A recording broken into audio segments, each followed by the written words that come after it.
going to build the best football program in the SEC Conference. You have now arrived at Stadium in Gale. The kick, it's been blocked again! How about it? It's been blocked again! It's going to heat one deep down the field. It's going to be to the goal line. It's going to be caught! It's a touchdown! And the Gators have won the game! Tyree Cleveland! How about it? I can't believe what I just saw! Dropping back to throw, pops and fires the ball over the middle. It's Dory! It's Dory! Got a touchdown! Dory got a touchdown! Oh, man! Dory's got a touchdown! Ahmad Black, in his final game as a Gator, takes it all the way home and sends Urban out the winner. You have now arrived at Stadium in Gale. Boys and girls, ladies and gents, welcome to another episode of Stadium in Gale. It's your favorite Uncle Silk. And Dan. Dan, what he do? Nick is going to join us a little late, but we're going to go ahead and get this thing started. I'm on the road in Atlanta. Yeah, tell us about your trip in Atlanta. Having a blast out here. So shout out my man Ben Chase. I was hit up I wasn't paying attention to this whole NIL summit thing, to be honest with you. So I got hit up with this whole, event that was going on in Atlanta with opportunities to, of course, interview Gator athletes and other athletes that was at this event. So I was like, yeah, I got to pull up. So I came out here. My brother's in town and live here as well. So It's always easy for me to bring my family to make it two birds with one stone a little bit. So got to do some family stuff, also some business. But the NIL summit I think they put on a great event. Saturday night they had the red carpet event. If you name it, man, they was there. You had Malachi Nelson from USC. Some of our guys pulled up, Shamar James and Trevor Etienne from the football guys. And then you had Trinity pulled up. She got Female Athlete of the Year for NIL Summit 2023. Wow. So overall, man, the food was great. The music was great. Flage came out. She performed. Won an award. Got to hang out with some of these athletes and business people. A lot of networking, a lot of fun. But overall, shout out to Gatorverse for we did a collaboration out there on some stuff and interviewed a couple athletes, some Gator athletes. Awesome. Also, the great folks at Home Field Apparel. They laced me with some fire new merch, fun and gun. I also got to shoot some content with Shamar and some of the athletes and some Home Field Apparel drip. So if you haven't visited Home Field Apparel for the new drip, the new nostalgia they got on their website, definitely go check them out. But man, it was a fun weekend. Got to shoot some content, got to do my own content, got some marketing in for some other businesses. So, just dibbling, dabbling in other things, man. Good weekend overall. It sounds like a Stadium in Gale reunion. We had Ben Chase, Home Field Apparel, Gatorverse, all of them. Trinity Thomas. Maybe we can get Shamar James and Trevor Etienne on the show in the not too distant future too. But the event looked incredible. Really glad that you got to go. I know that you guys are going back to Atlanta in a month and 1 day. And I was reminded because Ernest Graham followed me on Twitter the other day. Shout out to Ernest Graham for getting into some of the hottest and most fire takes on Twitter, bleeding across his timeline these days. But so if you want to plug that event, then we'll get into the show. For sure. Shout out to Ernest Graham and Miles Graham. They're pulling up, but we're having a media day, our first official Roll Up Network Media Day at the Trap Music Museum in Atlanta. We're going to be back Thursday, July 6th, right here in the A. We're leaving the beaches for the peaches, man. Ernest Graham, Johnny Rutledge, we're going to make that announcement today. I'm going to say it on here first. Johnny Rutledge is going to pull up. We got some more Gators, and we're going to sprinkle the news out a little bit just to keep some marketing and some rollout going. But we're going to have some No's to pull up, some Seminole players, some Hurricane players, some Georgia Bulldogs. We're going to do some giveaways. It's an art museum. If you haven't checked out the Trap Music Museum, I got to get that correct. They're on my tail about that. If you haven't checked it out, some great art pieces in there. It's a museum of hip hop and of Black culture, but definitely some great art. They got some new exhibits. If you haven't been there lately, 4PF, Lil Baby, and also they revealed futures exhibit this past weekend. So pull up July 6th. It's gonna be a great time, man. We're gonna get some more Gators to pull up. We got some names in the holster. Should be fun. That's awesome, man. It's a Trap Music Museum is a ton of fun. We were there in 2020, is that when it was? Had a really cool time. There's no evidence that I was there other than a picture that we took. All of the video and everything else we have got lost somewhere. We got a raw deal on that one, but it's all good. Got a raw deal, but no, it was a ton of fun. Now go check it out. Go support Silk. Go support the guys at the Big Three Roll Up Network. And go hang out with some Gator legends. It's a really cool spot. It's really enjoyable, even if you're not into trap music or that wasn't your thing. There's just a lot of really cool history. It's really well done. It's a really unique exhibit hall, more than just about the music. They did a really good job there. So go hang out with Silk in the A on July 6th. Well, let's get into the show. Action-packed show.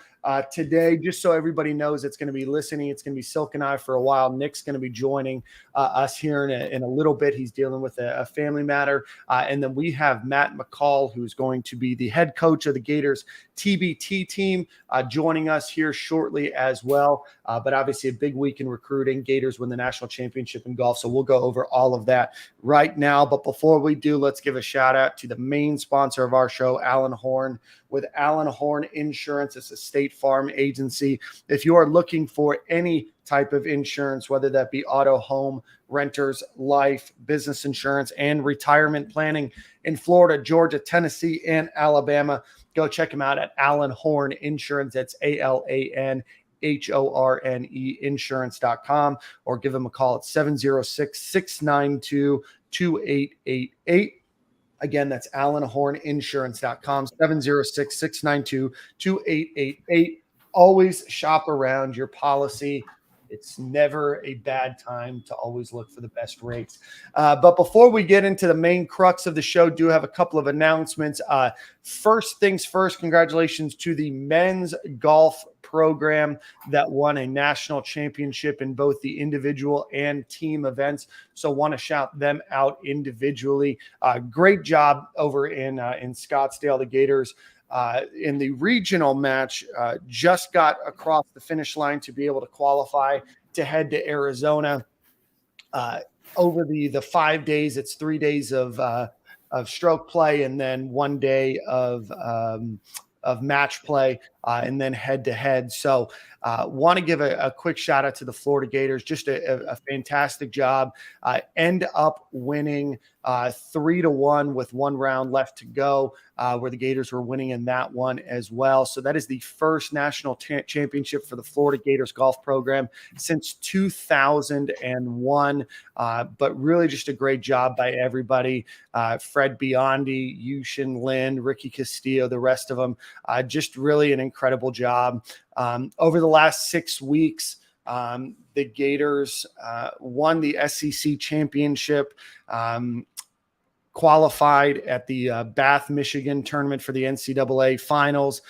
Fred Biondi, who was the individual national champion, came from 5 strokes back to win. He's only the 3rd Gator to ever win the individual championship for the Florida Gators. And then Yushin Lin, John DuBois, Ricky Castillo, the rest of the gang, really just an overall great tournament for them. Shout out to JC Deacon. We're going to get him back on the program in the next few weeks. But great job for the Florida Gators. Golf program, which I know was not dormant, but just didn't live up to expectations for a while. Really got it done. Great team. Have 3 golfers that are going to be winning conditional Korn Ferry Tour memberships, which is the step right below the PGA Tour. So it's kind of the breeding ground for folks that make the tour. So congratulations to them. In other news, want to shout out and thank, as he departs to move on, Gators men's tennis coach. Brian Shelton, who helped the Gators win the 2021 men's national title, the first one in their program history, stepped down on Friday. He's going to be spending more time with his family and his son, Ben, who was a 2022 NCAA singles champion, as he embarks on his professional career and is already having a great run and a great start to that. So congratulations to him and wish him well. So let's get into recruiting this weekend. What a weekend, huh?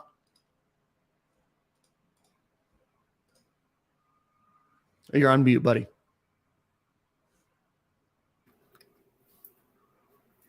Little amateur on the road here. Yeah, I think we had one of the best weekends in the country. When you look around, we had 17 guys on campus for official visits. The list was absolutely loaded. I know some people, the climate has changed. And I talked about this on the roll-up yesterday.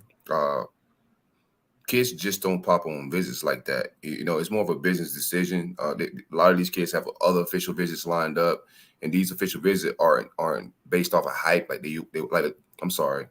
like they were in the past. These days, kids are going to take their time. We got a lot of recruits this past weekend that called the visit a 10. But nonetheless, kids going to want to go back, look at the business of it, do other business meetings, and make business decisions and not emotional decisions. So the game and the landscape is changing a little bit, but I do think it was a very fruitful weekend. We get into the details of it, but a good list, good action. Shout out to the social media team, everybody at UF as far as media, the visuals, the activity, everything they put on, I thought was a good show. The chemistry of guys that they had on the visit, I thought it was strategic. Just overall good look, but let's get into the details of it. Yeah, let's get into some of the kind of ancillary details, and we'll go over the players. So first off, shout out to the production team between the photo shoot and everything that they did with Swamp View. We had Tim Moore on a few months ago, who's the CEO of View Productions, and what they've been able to do from a production standpoint, from a video perspective, is incredible. And then shout out to the photography team. What they were able to set up looked incredible. The pictures looked incredibly good. Just overall really well done. I think that if you look to Tallahassee, 2 hours west, they were filming things with a backdrop and a blanket that they bought at Hobby Lobby on the ceiling. So when you compare the two, when you compare the excitement and just the overall feel and vibe and energy, you saw a lot of that this weekend. Now, of course, Silk, we got to mention Maybach Billy. Maybach Billy, he pulled the curtains back on the Maybach. I thought it was dope. I thought Billy kind of set them up as well with the slingshot. A lot of rival fans started acting like it was Billy's personal whip that he drove to the stadium to flex for kids. That wasn't the case at all. But, people started talking on socials, and it's like Billy was in tune with the timeline. The kids enjoyed that Maybach. If you watch Nick Saban's visit, a lot of kids show his 7 Maybachs and whatever vehicles he had. But I thought it was dope. What you thought about that whole part of it? I thought it was beautiful. You could tell just by the chemistry that the players were having with the coach that they feel comfortable, right? Obviously, you're talking to a mid 40-year-old guy and a 17-year-old, and obviously there has to be that connection, but the way that they talked, the way that they were laughing and joking, you could just tell there was a level of comfort there that just seems natural. It just seems like there is that connection. And it does seem like Billy is somebody that's able to connect with the kids. We're never going to say that, Billy has the most charisma of any coach that's out there, or, might not be the most exciting guy when you see him go present or speak, but you can tell that there's a connection and that interaction between the players when they're there and they felt comfortable. They were joking around, they're playing around, messing around with each other. So that to me speaks just as highly about how the visits went as, as much as, somebody saying post interview, oh, it went well. You saw it, in real life that they were having fun, that they were enjoying it, that they were connecting with the coach. So to me, that spoke more volumes than just, post interview hype. Correct. And everything else. Yeah, I do appreciate getting to see the visuals of it. And I'm with you. I had a take. I'm not gonna say that take, but I enjoyed seeing just the activity. The Dave and Buster's thing. Some people are like, "Oh, they took these kids to Dave and Buster's." I don't know if they realize these are kids. Yeah, I know it's like behind the scenes. People talk about the nightlife and these kids going out to partying, and that's the thing for some kids. But I think you gotta be able to be a people person and know what's right for what kid, and their families are in town. Dave & Buster's was perfect for me. For what I saw, the kids like they had a blast. And when I was 17 years old, if I could go to Dave & Buster's and win those dumb prizes for free, and I don't have to spend my parents' money on it, that's a bet. You know, I could go for gold. Well, and Sugg, I think you make a good point. So a couple things. One, they went to Dave & Buster's for an hour before they went to dinner. It's not like they were at Dave & Buster's from 6:30 to 11:30 at night, right? So Dave & Buster's, if you're not familiar in Gaines, is in that new plaza with Spurrier. So they went to dinner. They rented out the entire restaurant for families and the recruits that were there, but they went for an hour. A couple things. One, like you said, Silk, their kids. Two, I'm willing to bet many of them haven't been to a Dave & Buster's, right? Right. It's a good hour-long activity. It's family-friendly, right? I mean, you're looking to connect coaches, players, and families all in an atmosphere where they can go enjoy it. And there's just not a lot of places and things that you can do for an hour and a half. I don't know what you want them to do. Not going to take them out on a boat. You're not going to take them to a nightclub. You're not going to take them on a nature walk, right? So if you're looking for something to do for an hour where people can go down to a Devil's Mill hopper and go walk around for an hour, right? But to me, that's a perfect hour-long activity. Kids get to have fun. Kids get to hang out with one another. They get to show a little bit of the competitive side, and probably more than anything, just joke around. So I thought that was a perfect event. And also you need something to blow a little steam off. And, I don't know, it went out and I'll try to find it. We'll post it here in the YouTube. But that day is just chock full of things to do, from waking up to breakfast, to meeting, to tour, to meeting, to tour, to a little bit of time off, to then going to Dave & Buster's, then going to Spurrier's, then time with a coach's social or going out with your player host. So it's just a busy weekend. So I don't see anything wrong with going to Dave & Buster's. I don't think there's wrong with going out and having fun and doing, shit that kids enjoy doing, right? Like maybe you as a 40-year-old aren't going to go to Dave & Buster's, but I sure shit if, a 17-year-old was like, hey, here's a $500 gift card to go to Dave & Buster's, every single one of them would say, hell yeah, right? Yeah, everybody turn down Dave & Buster's, man. All right, well, let's get into the recruiting weekend in terms of those that made it onto campus.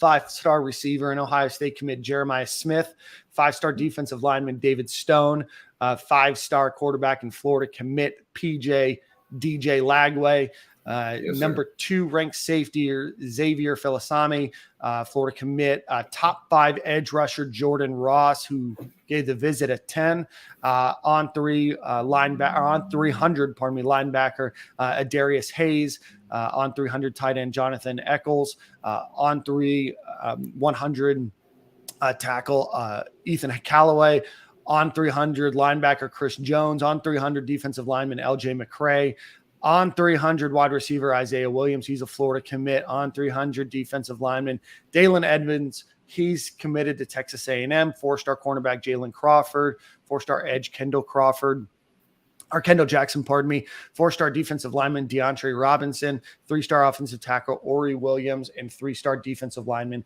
Jaden Jackson. So let's just break this down in grouping. So we had the 3 5-stars, Jeremiah Smith, David Stone, and DJ Lagway.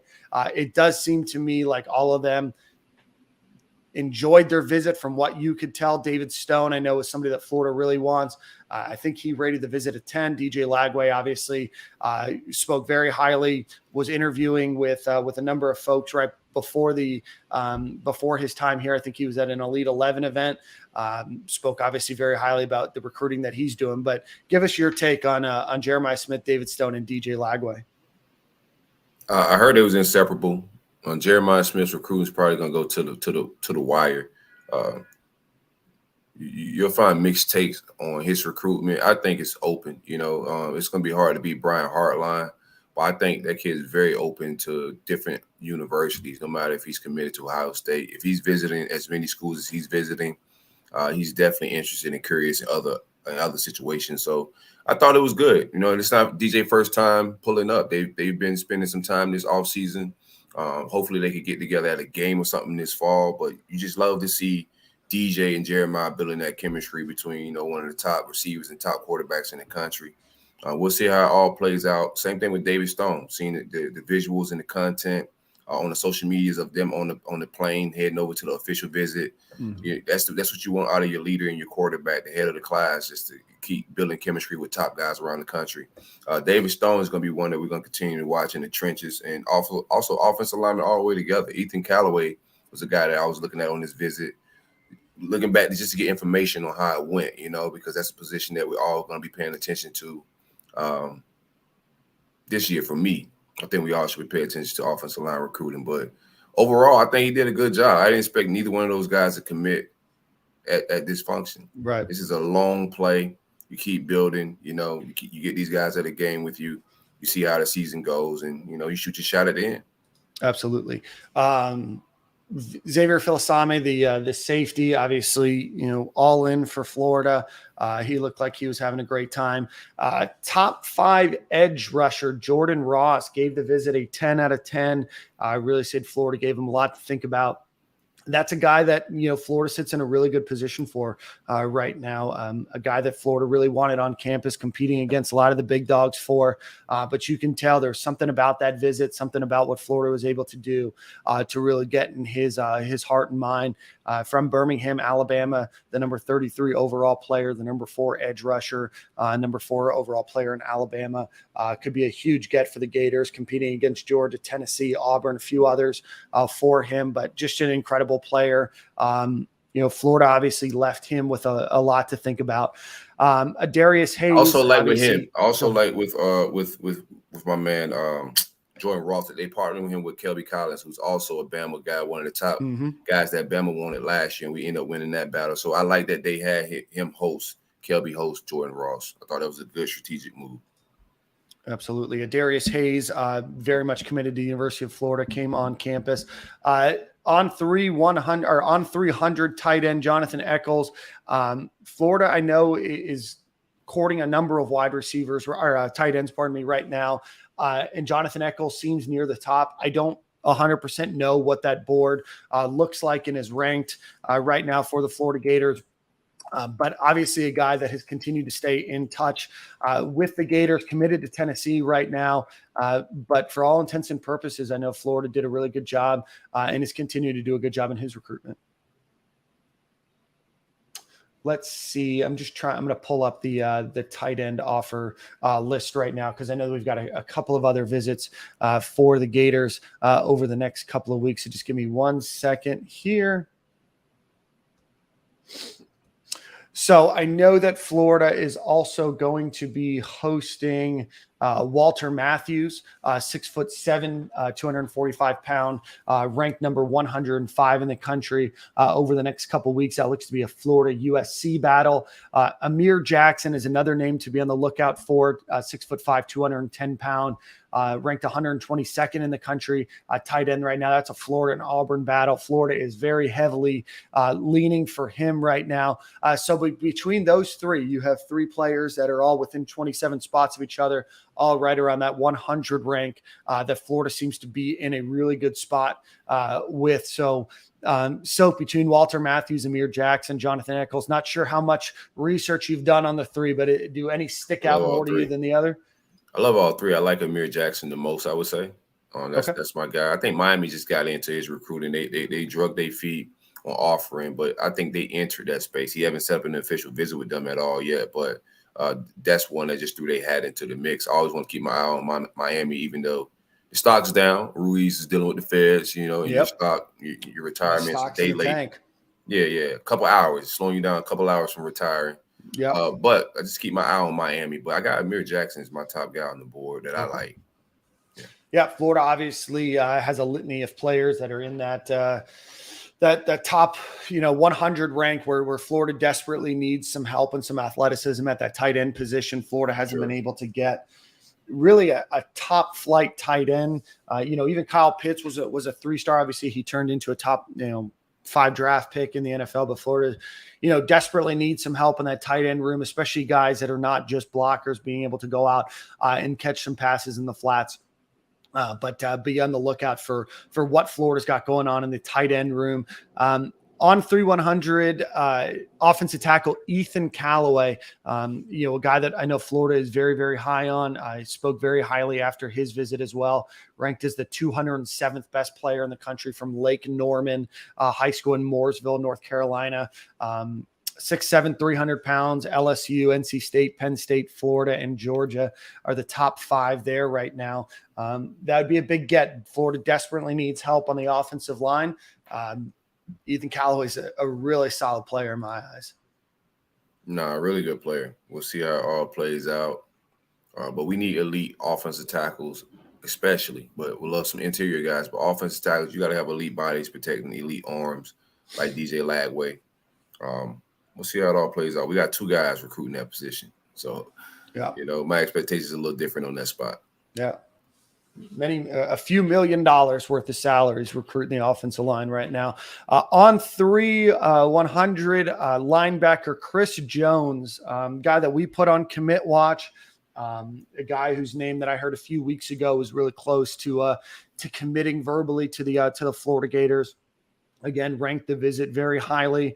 I know that there's a lot of trepidation about a potential Georgia visit for him. And if Florida lets him go visit Georgia, then what happens? Is Florida going to lose him? And I just don't think that's the case. I think Kris Jones has really bought into Austin Armstrong, Jay Bateman.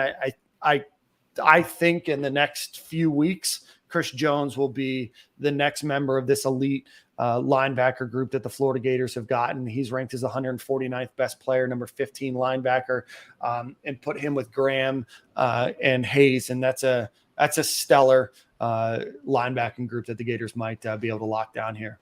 Yeah, it'd be an elite haul. He has an official visit with Georgia on June 16th, and he may do an unofficial visit by Michigan State to check out Mel Tucker and the boys. But I like what we had. I had him on commit watch for the last few weeks as well.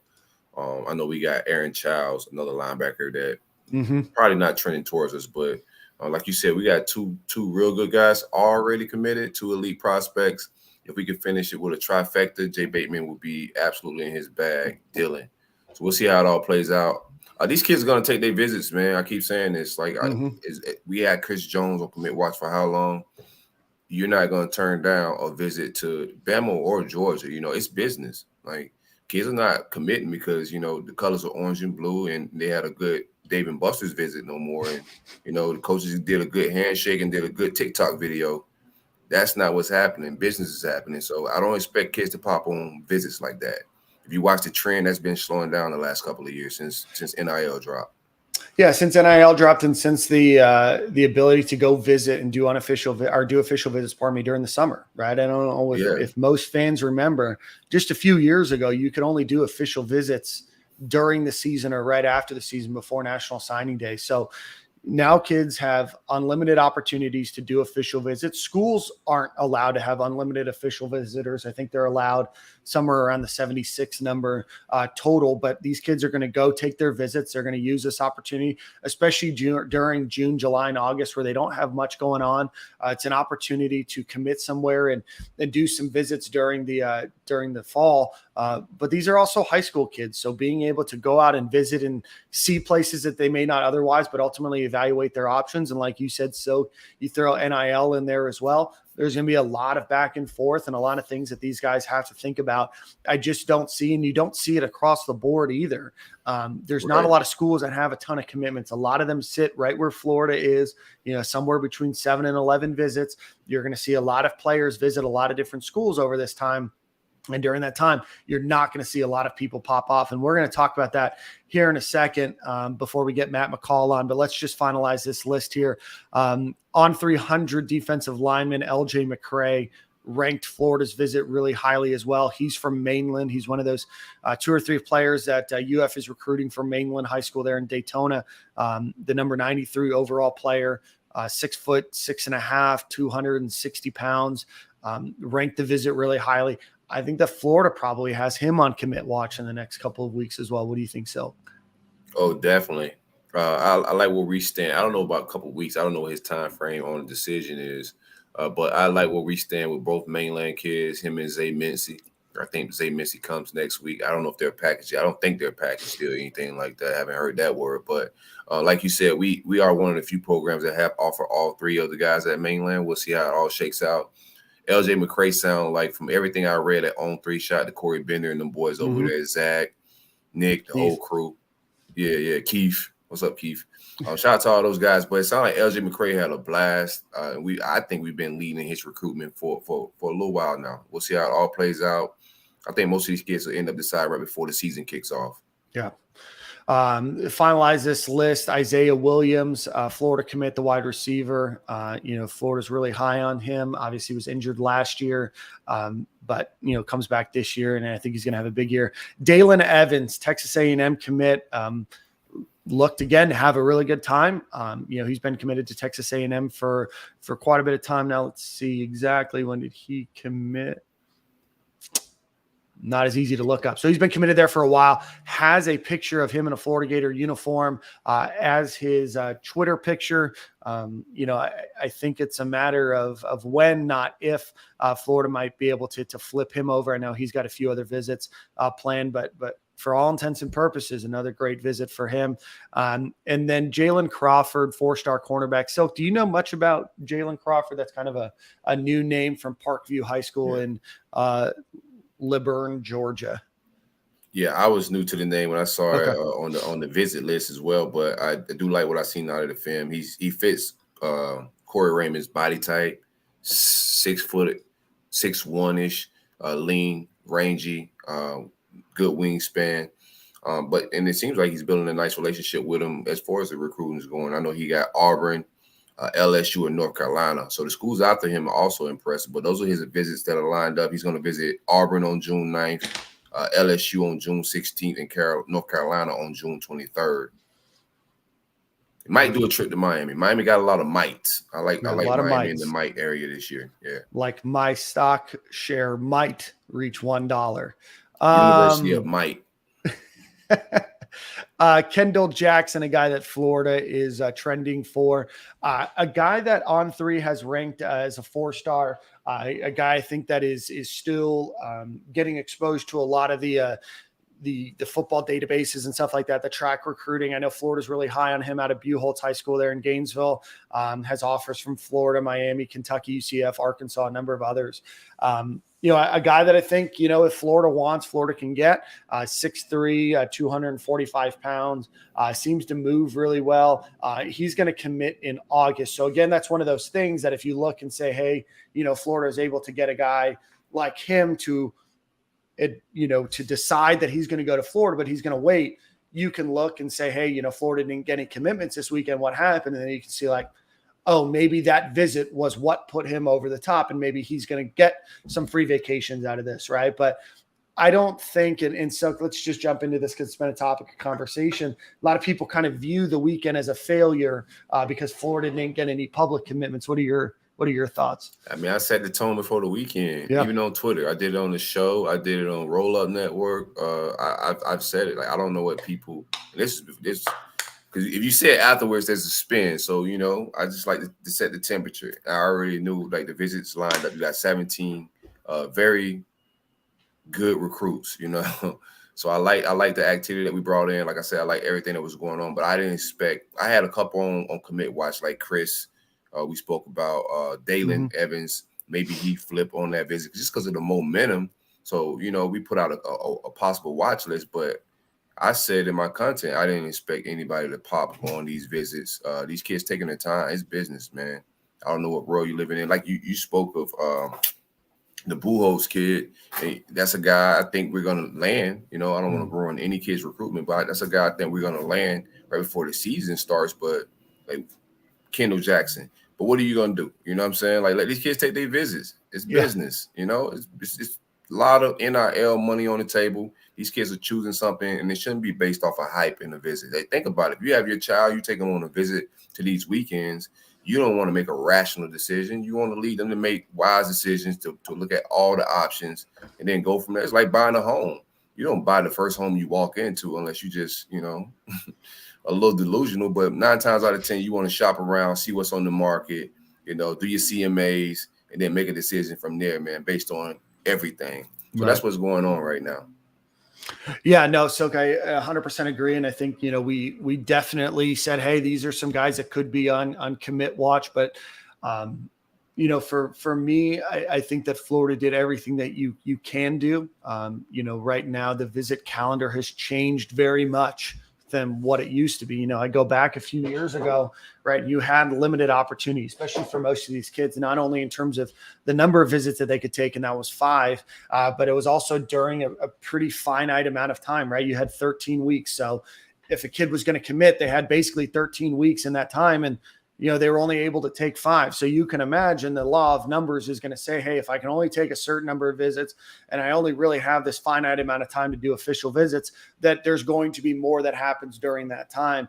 But with the recruiting calendar changing, with NIL changing, I think that there's just such a shift. And that's why you don't see a lot of programs blowing every visit out of the water with 4, 5, 6 commits the way that it used to be, 10 years ago, 12 years ago when I worked, the recruiting office at UF. There was some weeks that you'd get 5 guys after one weekend. Well, that's because they were only hosting recruits 7 weekends out of the entire year at the time, right? So it's just a different time. I urge everybody, it's June 5th right now, right? You're still a long time to go. I think that Florida did everything that they needed to do during that time. So we got Matt McCall. No, go ahead.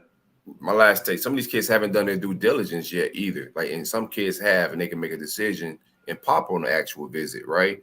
But if you haven't been traveling, your recruitment has taken off late, and you haven't made it. Look at Bowens. Bowens is taking visits still. He's committed to us, but he's still doing due diligence. So it's like, what do you want? You want a kid to commit and still take visits because he hasn't taken his full, gotten all the information from all the programs, or you just, you wait it out. Let the kid take his visits. He'll pop when he's ready. But the weekend was definitely a success. Your expectations just need to change. It's not 2010 anymore. Yeah. And then I do want to make a note. TJ Moore, a guy that Florida knows really high at the wide receiver position, did visit Clemson this weekend, according to our friend Keith Niebuhr over at On3. Does look to be trending Clemson's way. He has not committed just yet, but that is something to look out for. Florida still needs some help in that wide receiver room with recruiting. So, Silk, with that being said, let's welcome Matt McCall onto the show. Before we do that, let's give a shout out to our friends at the Gatorverse that helped us set that up. It's GATAverse.io. Go visit them. Help support the NIL program at the University of Florida. Helps give back to basketball players, gymnasts. They're working on some stuff at the University of Florida football program as well. But do want to announce Matt McCall will be the head coach of the Gators ESPN TBT tournament. So, Matt, welcome to the show, my friend. Guys, appreciate you having me on. Excited to talk some hoops, excited to talk some Gators, and obviously spending 11 years at the University of Florida. Place is near and dear to my heart. I grew up a Gator. My dad played football there in the 60s with Coach Spurrier. So there was just something about that orange and blue that I'm always tied to. And now to be able to come back here and work with Brian and be a part of Gatorverse, I'm super excited about it. Well, we're excited, man. Well, let's give a quick background for who you are. Matt McCall was a student manager at UF. Like he said, his dad, Wayne, played at UF on the football team. Matt was a student manager in 02-03, continued along with the program. I was there during that 06 time where he's the director of basketball operations. He was hired as an assistant coach in 2008 at FAU, then held that position until 2011, then went to University of Florida as an assistant. Then he went over to UT Chatanooga, following Will Wade there in 2015, and then was most recently at the University of Massachusetts. So, Matt, man, tell us a little bit about your story, and we'll get into all the TBT stuff as well, but tell us a little bit about your story and about what that was like working at the heyday of Florida Gators basketball. Yeah, man, it was unbelievable. And growing up in Ocala, Florida, like I said, my father was a middle linebacker and finished in 1967. So in 1966, played with Coach Spurrier, and my family and the Spurrier family were extremely close. And through this organization that my dad's teammates had called Silver 60s, with all the guys that played in the 60s at the University of Florida, was able to develop a relationship with Jeremy Foley. And I'll never forget when I decided to transfer to the University of Florida, started my career off at Stetson, was going to be a preferred walk-on there. But there was just something that didn't feel right. I grew up a Gator. Why am I not at the University of Florida? Both my sisters are at the University of Florida. All my friends went to the University of Florida. I'm supposed to be a Gator. And I transferred in there, and I'll never forget, I sat outside of Jeremy Foley's office, and his secretary at the time, Patty, was like, I don't know when he's going to be back. And I thought, well, do you think he'd mind if I just waited? I don't remember exactly how long it was, but it was a good amount of time. And Jeremy walked in and said, Matt, what are you doing here? And I said, Jeremy, I want to be a fly on the wall with the basketball team, whatever that may be. Can I be a student manager? Is there any way you can get me in with Coach Donovan? And my first in wasn't with Coach Donovan. My first in was with Donnie Jones, who's now the head coach at Stetson. Had a meeting with Coach Jones. We talked about me being a student manager, and then kind of worked my way up from there. And my first year with the team was Udonis Haslam's senior year. So I got to really get my foot in the door at a very special time. And then just to see the program grow and mature. I think that's the biggest thing that I saw from Coach Donovan was just his ability to grow and mature as a coach through that time, getting knocked out in the first and second round of the NCAA tournament. Then we won an SEC championship in 2005, SEC tournament championship with David Lee, Matt Walsh, and Anthony Roberson. Horford, Noah, and Green were all freshmen on that team.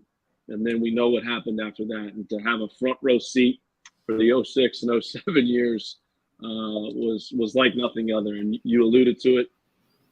After that 07 season, was with the team as the director of ops one more year and walked into Coach Donovan's office and said, Coach, I want to be a coach. I'm so appreciative of the opportunities that you provided me here, but it's time for me to be a coach. And he said, well, Matt, if you go out and get experience as an assistant coach, I will hire you back.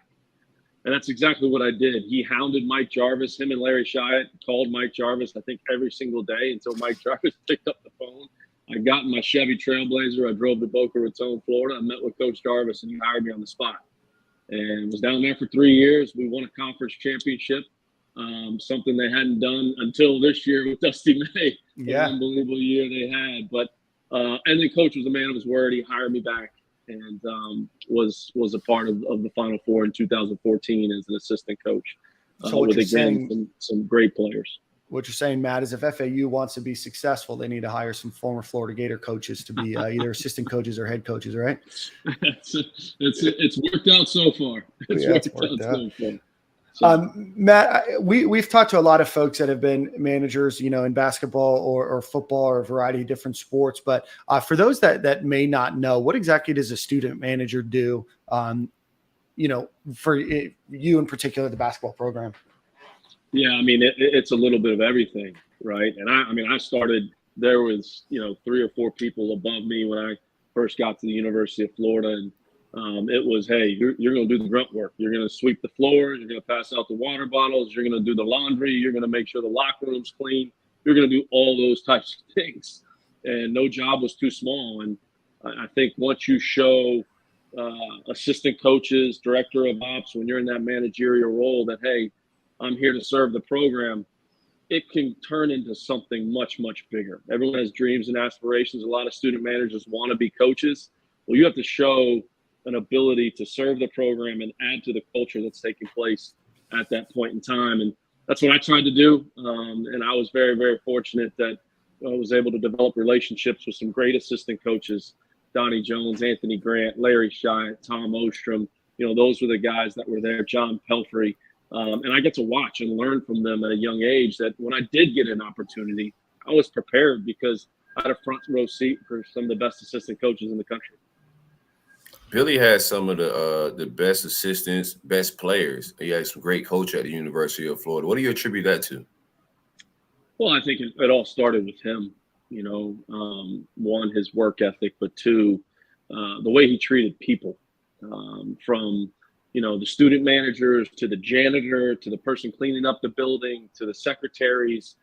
Billy has an ability to not only demand a lot out of you, but really treat people the right way. And I think that same mindset he took to recruiting, and everybody could feel that energy from him.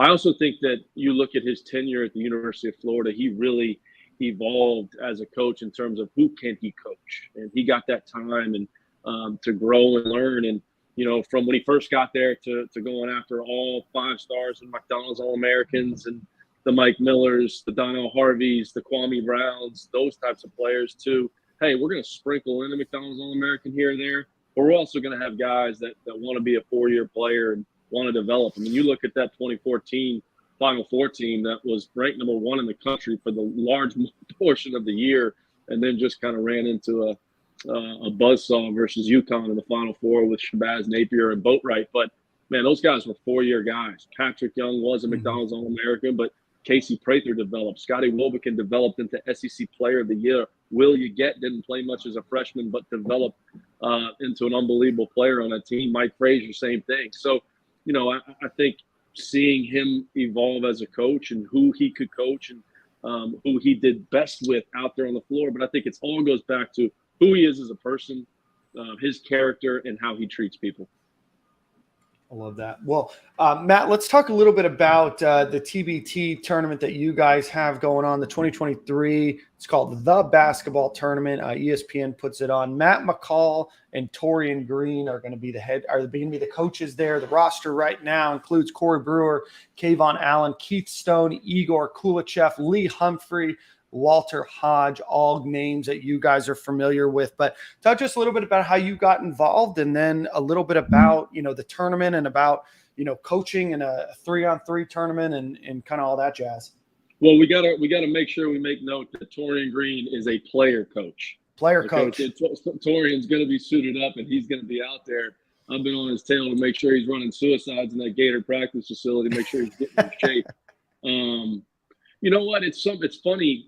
Last summer, me and Torian were at Coach Donovan's house in Crescent Beach, and that's where Coach's home base is, right? When you're in the NBA, you see these NBA coaches. Everybody kind of has a home base, and Coach and his family always loved Crescent Beach, so they built their home over there on the water on Crescent Beach, and Coach and Christine spent a lot of time there in the summer when Coach is not getting ready for the draft or doing things like that. So we were all up there at his house. I was there. Donnie Jones was there. Anthony Grant was there. A lot of members from our staffs. Oliver Winterbone, Tom Williams. There was just a lot of people over at Coach's house. And I was sitting there talking to Torian, and I was like, why does Florida not have a TBT team?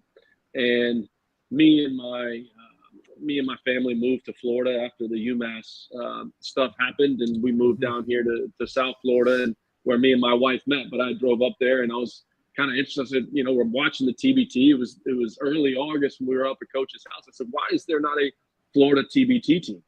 And Torian's like, we should have one.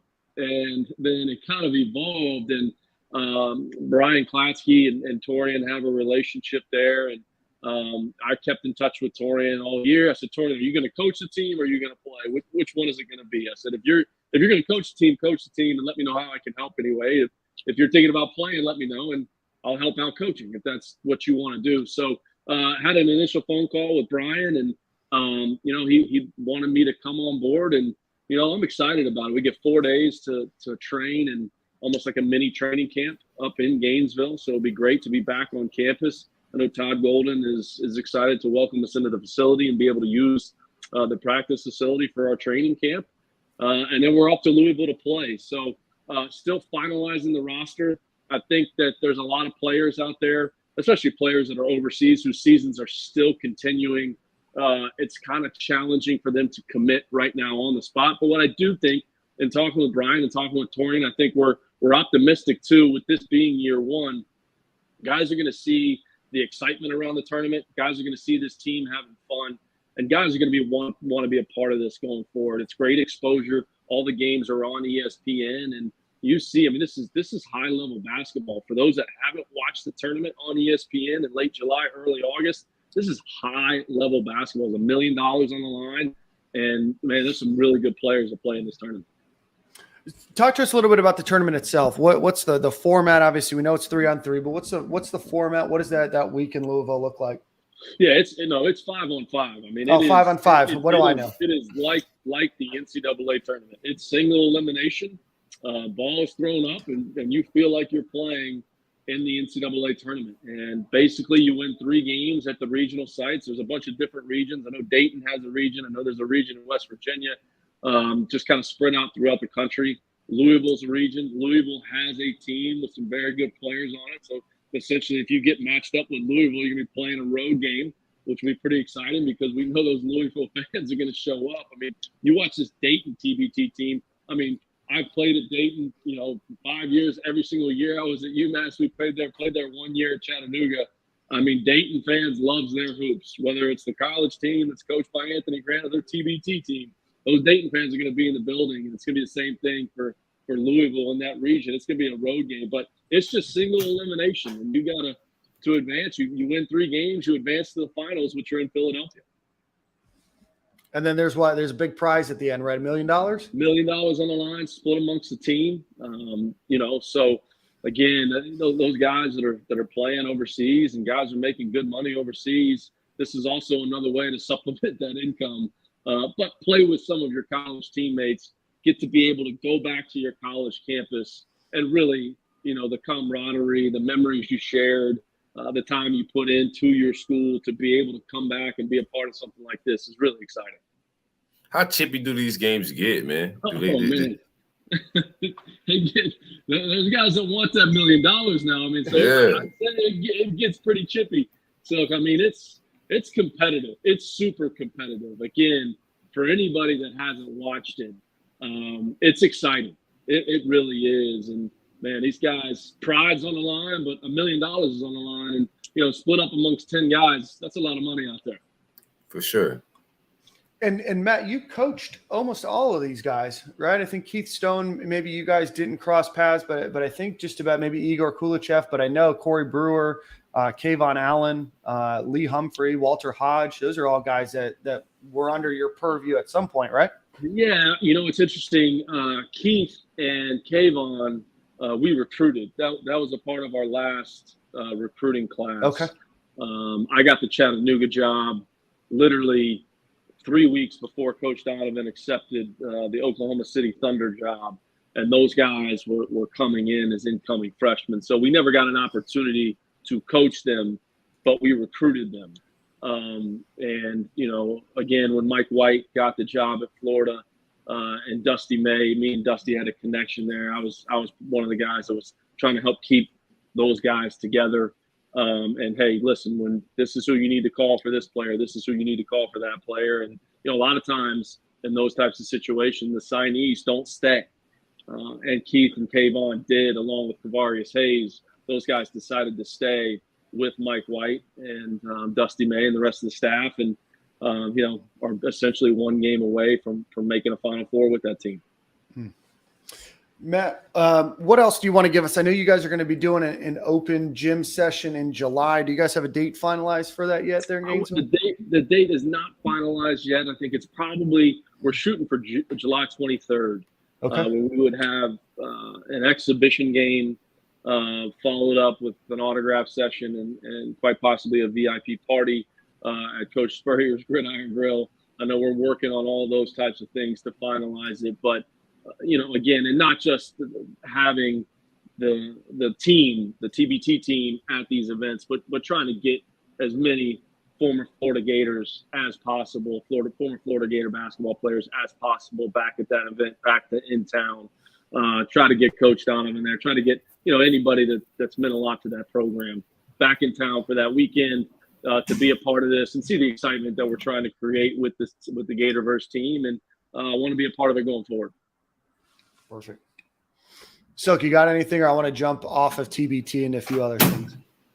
No, that's it, man. But once Big Desmond Watson he starts playing college ball, if you guys need a guy on the block in the post, man, I think you guys need to give him a call to clear the paint out. No question about it. I thought about calling a couple of these football players too that we always try to get. We had Cornelius Ingram. He played both his freshman year.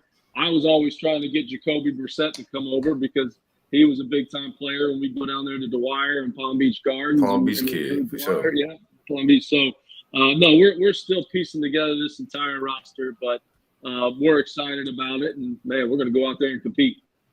Well, if you need anybody that's really good with outlet passes, just let me know. I'm not much of a shooter, but great passer, not a great ball handler. You get really up the floor, Dan. You can snap it up there. Yeah. That's all.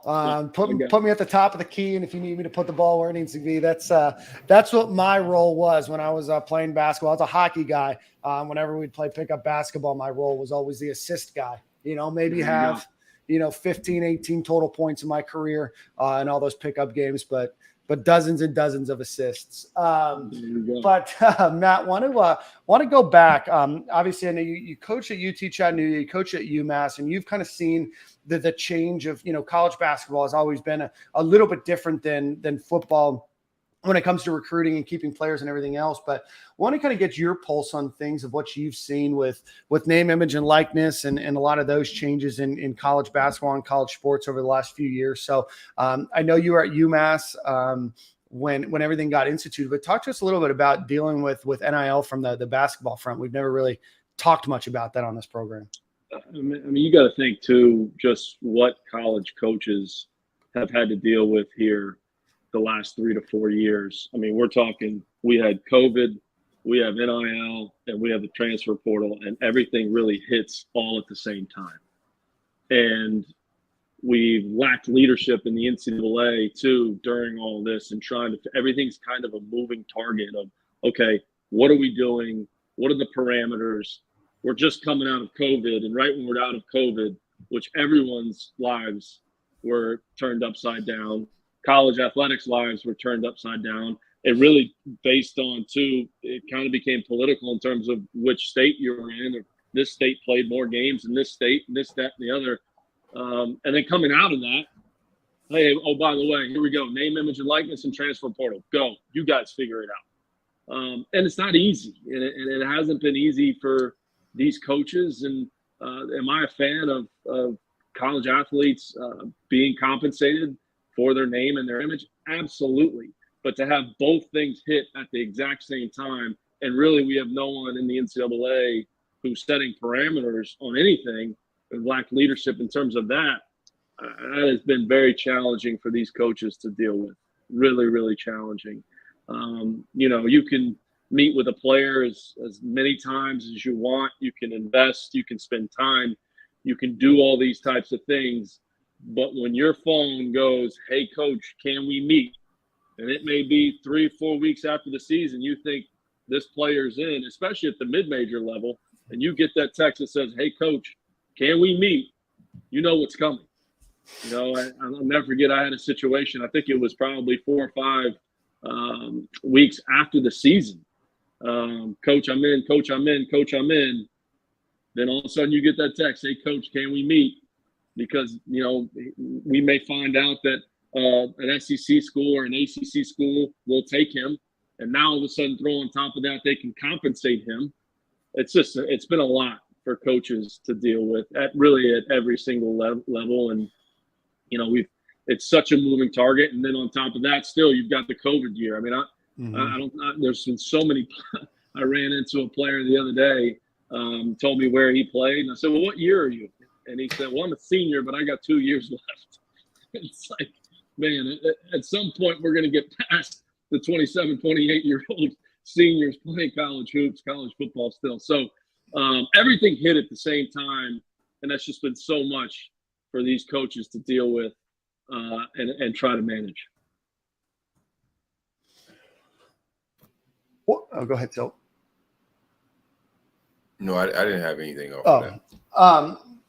Matt, in your mind, and this is maybe my final question, in your mind, what kind of guardrails do you think are going to continue to get put into place to kind of help college coaches, right? I mean, we talk a lot about it in football and basketball as well, but there just never seems to be a slowdown, right? It's recruiting and then the portal and then recruiting and then the season and spring practice and everything else that you have going in there. And obviously the basketball season's a lot longer. Do you think there's going to be some guardrails put into place, or do you think it's just going to kind of be, this is the new business as usual? I mean, I think the leadership has got to step in and place those guardrails. Everyone wants to talk about salary caps in terms of NIL. Are they going to put a salary cap on it and try to even the playing field? I don't know that we're anywhere near that happening. I used to always think, even for me as a head coach, I was a head coach for 7 years. Once the clock hit 0 and the season was over, and there's only one team that gets to hoist that trophy at the end of the year. But once the clock hits 0, that time from really March up until about right now, and I know there's a deadline in terms of when you have to enter your name into the transfer portal, that was the most stressful time as a coach. It wasn't the game prep. It wasn't, you win a game, you lose a game. None of that. It was right now and trying to see what exactly is my team going to look like next season. Who's leaving, who's staying, all those types of things. These coaches, they, back in the day before the whole transfer portal stuff, man, the season ended and you at least had a second to catch your breath. There's no second to catch your breath anymore. It's go, go, go. And I don't foresee that changing anytime in the near future just because of the transfer portal. You finalizing your roster, not knowing what your roster is going to look like really up until June 1st, puts a lot of stress on these coaches, and it makes it, in my opinion, the most difficult time of the year. Yeah. I don't envy you all. It's a hard time right now.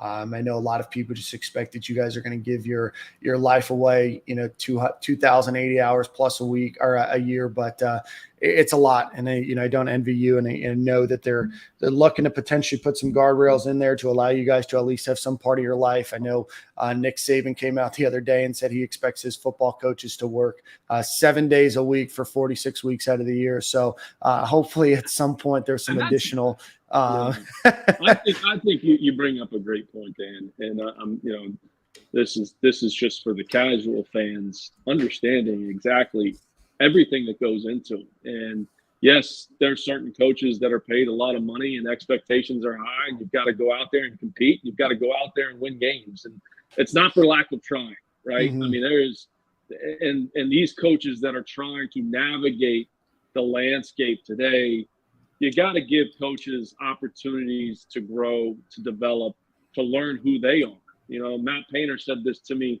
over the summer. I had an opportunity to spend some time with him. He said he was so grateful for the athletic director at Purdue because he gave him time. He gave him time to learn who he could coach, learn who he wanted to recruit, and take some lumps early. And it's not something that coaches can figure out just in 2 years or their third year as a head coach. You got to give them some time to grow and develop. And I know fans want to win, and fans want to win right away. And but again, let coaches learn. Let them figure out how to navigate today's landscape. Let them learn how to grow and develop into becoming the best version of themselves that they can possibly become. So early on in my coaching career, I tried to be Billy Donovan because I was with Billy for 11 years and he was having all this success. And man, I can't be Billy Donovan. I got to be Matt McCall. And it took me a while to learn that. And really going through a difficult time, getting let go at UMass, taking a step back and evaluating, kind of where things went wrong. I put a lot of thought into that. And I think that had a lot to do with it. You got to be Matt McCall. What are my values? And you got to learn and grow as a coach, and just got to give these coaches, young coaches especially, some time to learn and develop who they are, who they can coach, and how can they be the best version of themselves. Man, I love it, man. Well, Matt, it was an absolute pleasure having you on today. Certainly best of luck to you guys in that TBT tournament over there in Louisville. And then hopefully you said Pittsburgh or Philadelphia? Probably Philadelphia. Right? Yeah, Philadelphia. Well, we're certainly rooting you on. We're looking forward to seeing the rest of that roster. But right now we have Matt McCall as head coach, Torian Green as a player coach, Corey Brewer, Kayvon Allen, Keith Stone, Igor Kulichev, Lee Humphrey, and Walter Hodge. That is a great roster, I think. And, man, looking forward to hearing some leave for three again. Boy, that'd be nice. It was back in the day. It was layups, dunks, and Lee Humphrey. That was the motto. We're going to try to bring that back a little bit. Layups, dunks, and Lee Humphrey. We're going to get that going. I love it, man. Well, thanks so much for your time today, Matt. If people want to follow you on social media, keep up with everything else, where can people follow you and find you on the interwebs? Yeah, Instagram, Twitter, at Coach Matt McCall. Hit me up. Again, excited to be a part of this, excited to be back in Gainesville for 4 or 5 days. I know my parents are excited. They love that I'll be back close to home. So, hit me up and looking forward to connecting with as many Gators. And if there's any Gators down here, I'm in Palm Beach County. Any Gators want to reach out to me down in this area as well, would love to connect. Silk is your 5'6" guy. Let's go, Silk. Where are you at, Silk? Where are you at in Palm Beach? I'm in the Villages, right off of near Palm Beach Lakes High School, all of that. Okay. Well, any kids that want to work out too, I've been doing some stuff with Perseverance. They got gyms all over Palm Beach County. Oh, so for sure. Make sure you hit me up, man. I will do. Thanks a lot, Coach. All right, guys. Appreciate the time. Thanks, Matt. Talk to you soon. Matt McCall, great guy, great coach. Looking forward to seeing him lead this team. Do want to give a shout out to the Gatorverse as well.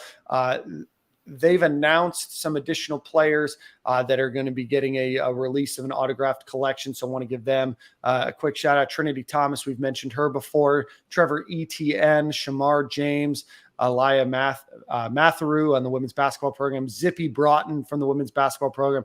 Alex Klatsky on the men's basketball program. Alicia Dees diving. Morgan Hurd from women's gymnastics, and Victoria Wynn from women's gymnastics as well.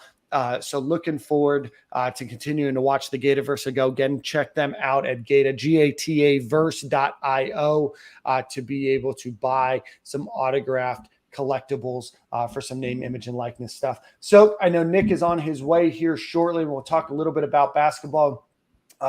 What else is on your mind? We've got another big couple weekends of recruiting here. Let me get that list pulled up. But Silk, what's on your mind?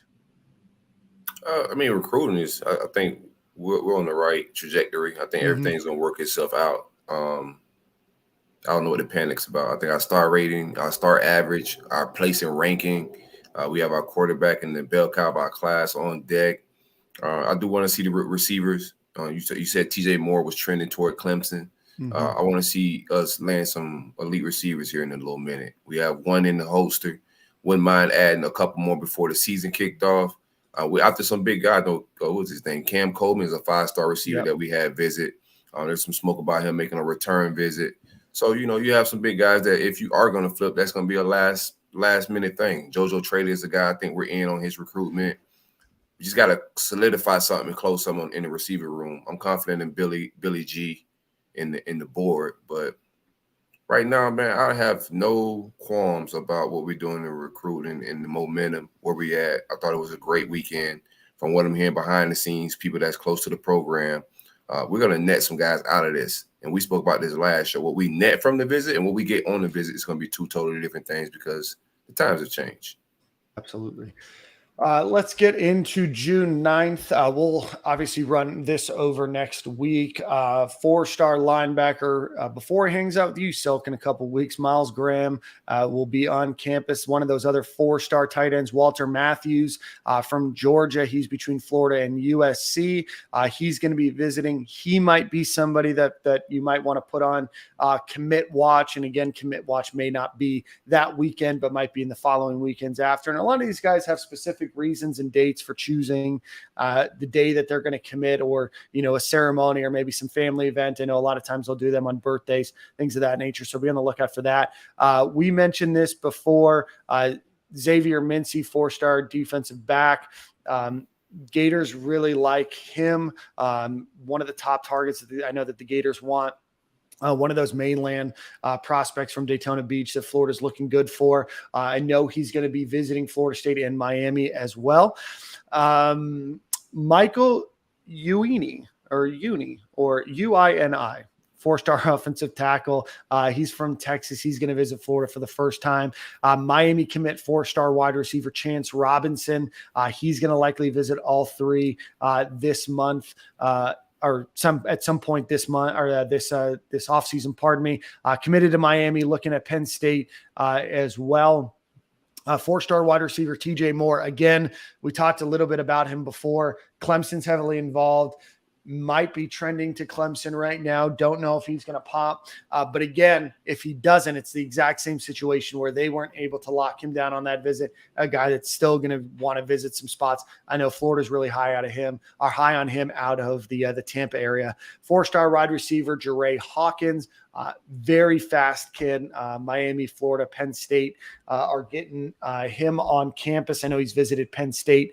The most 4-star edge, Jalen Harvey. Again, Florida needs help on the edge, getting him on campus. This will be his first time on campus. 3-star tight end, Eric Carner. First time to visit campus for him. Florida's obviously got a pretty loaded tight end room there. So, again, a guy that's going to be coming onto campus here next week. 3-star offensive tackle, Marcus Mascall, from, I believe, Louisiana. I know LSU is the team he's from Snellville, Georgia. I know LSU is very high on him. I know he's very high on him as well. Florida's going to be looking to try to get him to follow through on that visit. I know he visited LSU this past weekend.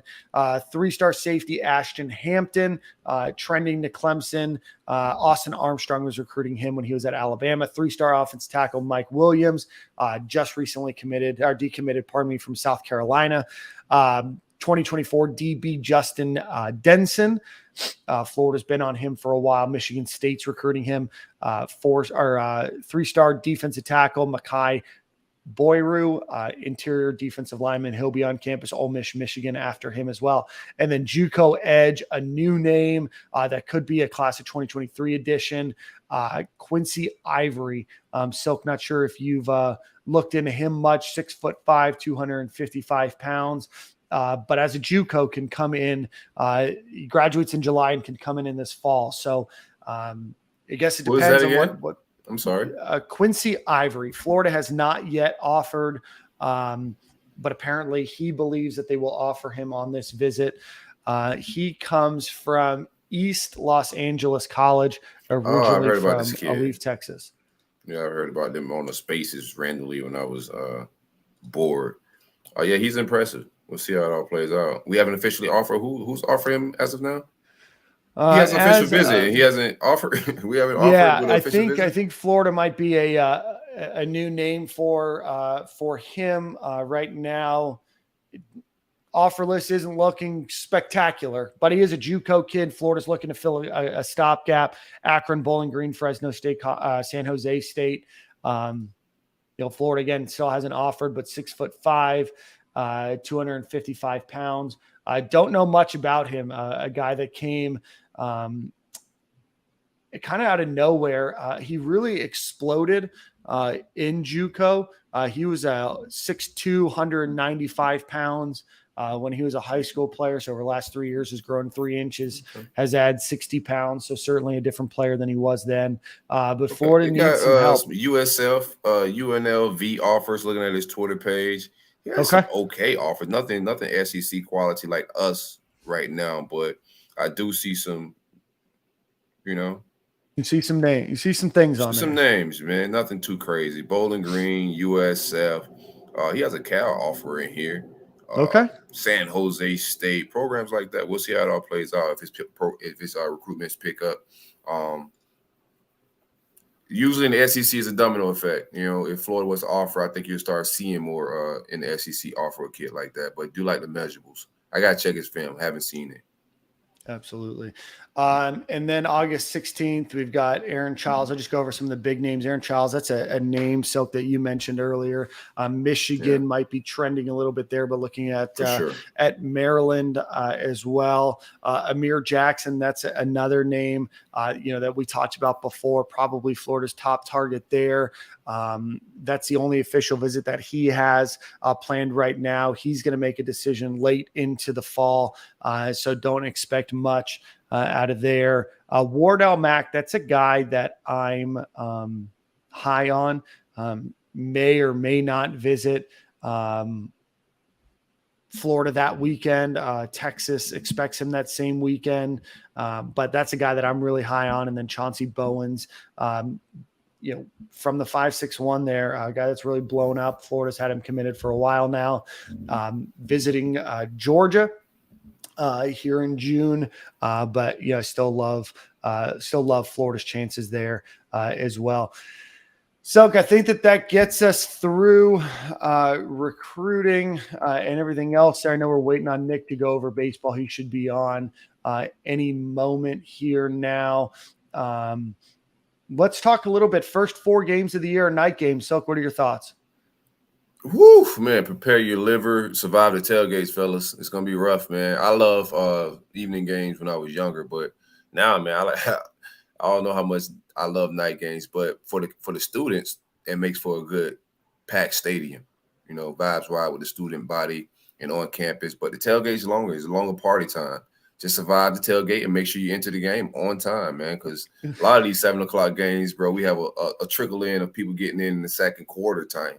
Type time. So that's my only take from it. I do like the late games for the team, let them chill, vibe. Those noon games are always weird, especially with the smaller competition. I know we're playing some of the not our big games on these night games as well. So I think it works out.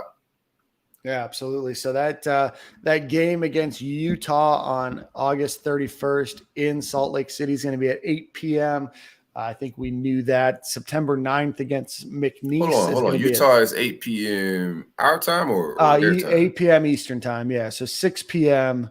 Utah time. Gotcha. That's gonna be great. The bars probably won't stay open much later after the game, Silk, if you're looking for some libations post game. But Salt Lake City in August is gonna be. It's going to be nice. I think you guys are going to really enjoy it. And who knows, maybe I'll find my way out there. McNeese State on September 9th at 7:30. I think they just go by McNeese now. I think they dropped the state. Tennessee is going to be in the Swamp. They haven't won in the Swamp since Ron Zook's first year. So that game will be September 16th at 7 p.m. And then Charlotte on September 23rd at 7 p.m. So be on the lookout for that. Tickets are available, but looking forward to seeing that. Man, Joe Milton is not coming into the Swamp and winning, bro. I just don't foresee it. Shout out to Joe. I know the family and all that of Joe Milton and everything, but Joe Milton is not the type of guy to come into the hostile environment that we're about to provide and win, man. I just don't see it happening. So, go big on that under. I know they got us over under at 5, bro. Like, these people are drunk. Trust me on this. We winning more than 5 games. Take the over on that. The CBS game, the Florida Georgia game, will be at 3:30 as usual, but that game got announced as well. Silk mentioned it at the beginning. I know you think we're buying some time here, and we are. For sure. So the NIL Summit happened in Atlanta, Georgia. Silk mentioned it earlier. He was there. The Gators had 9 players represented. Trinity Thomas was the female NIL athlete of the year, so she was there. Victoria Wynn was there from the gymnastics program. Alaya Mathuru from women's basketball. Alex Klatsky, Shamar James, Morgan Hurd, Trevor Etienne, Alicia Dees, and Zippy Broughton were all there. I know Ben Chase was there. I know a lot of other Florida Gators were there as well. Really good showing for Stadium and Gale. Sponsors as well. Emma Wyant, who was unable to attend, was one of 6 nominated for the Innovator of the Year award. Last year, Leah Clapper won Scholar Athlete of the Year, and Megan Skaggs won Athlete Advocate of the Year as well. So really cool event overall. Glad, Silk, that you got to go. I checked in with 2 transfers as well. Donovan McMillan, ran into him out there, had a good conversation with him, caught up. And also Jordan Young, who transferred to Cincinnati. Got to catch up with him. I'll be dropping some content with him as well. But the boys was dripped out. The vibe is still good, even though those guys aren't at UF right now. Once a Gator, always a Gator. It was good connecting with those guys as well. And McMillan went to Pitt? Correct. Yeah, he went to Pitt. Well, let's just start to wrap up the show. Not sure when Nick's going to be able to make it. I know that he's got to run to the baseball stadium after for the Gators' final game today. So let's give 2 quick shout outs to some sponsors of this program, and then we'll end. Silk, start to sing a song of the week for for yourself. And I'll just run over baseball after we get done here. So quick shout out to our friends over at Home Field Apparel. Just dropped 10 new things onto their showroom floor. Go check them out. Use promo code Stadium and Gale, all one word, at checkout. You'll get 15% off of your order. I think they got 20 different shirts. Vintage Silk's wearing the Fun and Gun shirt right now. You've seen the Florida baseball script logo. They have the old UF logo. They have an 80s logo. They have I mentioned the Gators golf. They have a track and field. They got a bunch of different stuff there. So go check them out. And then if that doesn't satiate your needs, go check out alumnihall.com. A lot more of the traditional wear that you're going to be used to seeing, golf polos, T-shirts, more of your traditional Florida Gators wear. Go check them out on Archer Road in Gainesville or alumnihall.com. Go check out that UF section. A lot of great stuff there. Gators are going to be participating, I believe, at noon today. I could be wrong on the time, against Texas Tech in their regional. Gators have gone 3-1. They beat UConn. They beat Texas Tech last night to advance to the final winner-take-all game again against them. So they are going to be playing Monday afternoon. They're Condren. They beat UConn earlier in the day, 8-2. That was a big win for them. They did lose to Texas Tech a little bit earlier on. I believe the game was on Friday, if I remember correctly. Saturday morning, they lost 5-4, and then they beat Florida A&M, 3-0 to start the regional round. So Florida big bats yesterday against UConn and Texas Tech. So hopefully they can keep that going. Two outstanding performances by the pitchers on Sunday. That's ultimately a big weekend for them today. The Gators will be throwing anybody potentially except for Brandon Sproat or Hurston Waldrop. Brandon Neely would be available as well. Cags might start. Cade Fisher had a really good round or a really good game yesterday afternoon, but I would imagine that the Gators will throw a bevy of pitchers in today's game to hopefully advance to the super regionals after this round. So not as comprehensive of a baseball update as you're used to, but I did my best here with an absence. So Silk, we got song of the week, and then we'll get out of here. Song of the week. I'm gonna keep it simple. I'll go one of my favorite artists. Give me Currency, and I'll go with Showroom. How about that? Perfect. Awesome. Well, so drive safely, travel safely back from Atlanta. We'll see you guys at the same corner, same time next week. And I hope everybody has a great rest of your day, and we'll see you guys next week. We got Nick on the milk carton. Never showed up. No call, no show, man. It's no crazy. Call, no show. I'll have him take it up with HR. We'll deduct it out of his paycheck. For sure. All right, same corner, same time.